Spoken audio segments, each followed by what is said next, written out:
اعوذ باللہ من الشیطان اللعین الرجیم بسم اللہ الرحمن الرحیم الحمد للہ رب العالمین والصلاة والسلام علی اہلہا اما بعد۔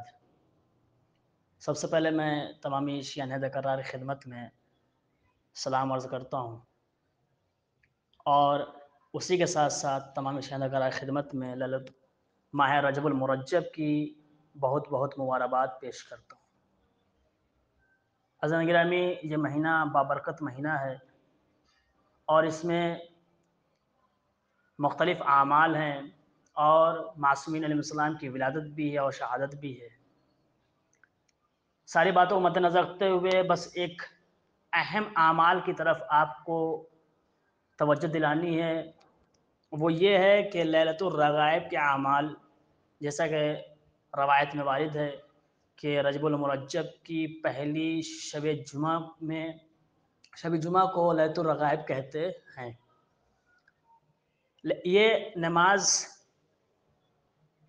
12 رکعت ہے، دو رکعت کی اس کو پڑھی جاتی ہے، اور اس کے فضائل اور فضیلت اس کی بہت زیادہ ہیں۔ میں آپ کی خدمت میں فضائل اور اس کی فضیلت اور اس کے مرتبے اور نماز کے طریقے میں آپ کی خدمت پیش کر رہا ہوں۔ آپ حضرات سے گزارش ہے کہ آپ حضرات اس شب جمعہ اس اعمال کو، یعنی لیلۃ الرغائب کے اعمال کو حتماً انجام دینے کی کوشش کیجیے گا۔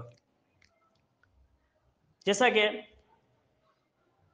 واضح ہے کہ ماہ رجب کی پہلی شب جمعہ کو لیلۃ الرغائب یعنی رغبتوں والی رات کہا جاتا ہے۔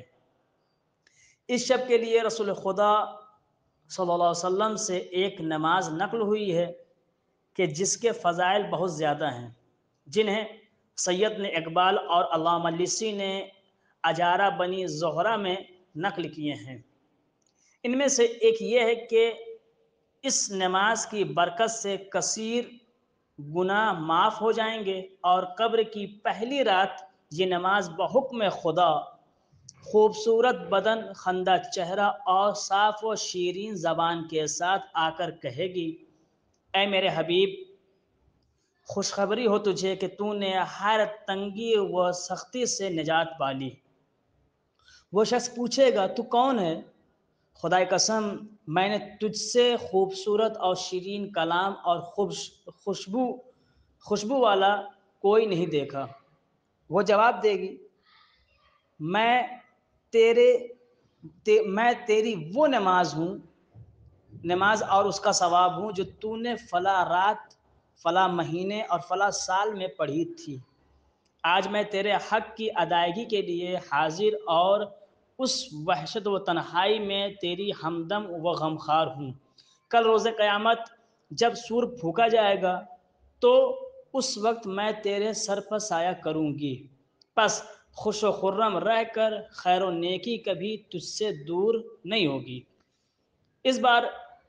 اس بابرکت نماز کی ترکیب یہ ہے کہ ماہ رجب کی، میں خدمت میں نماز کا طریقہ بیان کر رہا ہوں یہاں سے، کہ اس بابرکت نماز کی ترکیب یہ ہے کہ ماہ رجب کی پہلی جمعرات کو روزہ رکھے، اور شب جمعہ میں مغرب و عشاء کے درمیان بابرکت 12 رکعت، مغرب اور عشاء کے درمیان 12 رکعت، دو رکعت کر کے نماز پڑھے، اور ہر رکعت میں سورہ حمد کے بعد 3 مرتبہ سورہ قدر، انا انزلناہ فی لیلۃ القدر، اور 12 مرتبہ سورہ اخلاص یعنی قل هو اللہ احد پڑھے۔ فارغ ہو جائے، جب نماز سے فارغ ہو جائے تو 70 مرتبہ ہے اللہم صلی علی محمد النبی الامی وعلی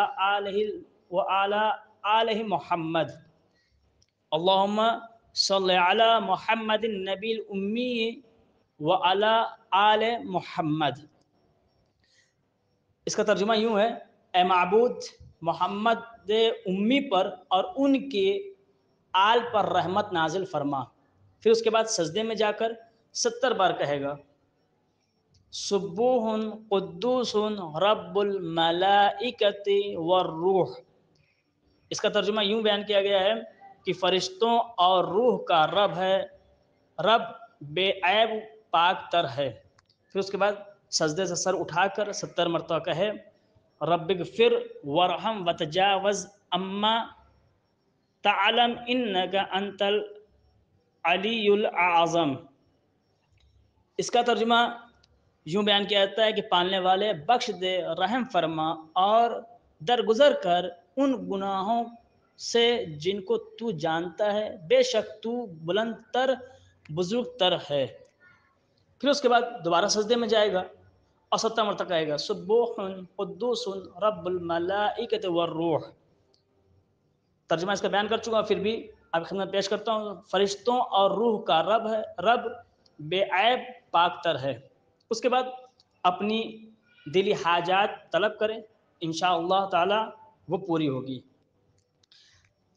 یاد رہے کہ ماہ رجب میں امام علی رضا علیہ السلام کی زیارت کو جانا مستحب ہے، جیسا کہ اس مہینے میں عمرہ ادا کرنے کی بھی زیادہ فضیلت ہے، اور عمرے کی فضیلت حج کے قریب قریب ہے۔ روایت میں وارد ہے کہ امام زین العابدین علیہ السلام ماہ رجب میں عمرہ ادا فرماتے تھے، خانہ کعبہ میں نماز پڑھتے تھے، شب و روز سجدے میں رہتے اور سجدے میں یہ کلمات ادا فرماتے تھے۔ جو امام زین العابدین علیہ السلام جو دعا پڑھا کرتے تھے سجدے میں، میں آپ کی خدمت پیش کر رہا ہوں، ملاحظہ فرمائیں۔ اعظم ذنب من عبدک فلیحسن العفو من عندک۔ ایک بار پھر آپ کی خدمت دہرا دیتا ہوں۔ اعظم ذنب من عبدک فلیحسن العفو من عندک۔ تیرے بندے کا گناہ بہت بڑا ہے، پس تیری طرف سے درگزر بھی خوب ہونی چاہیے۔ انشاءاللہ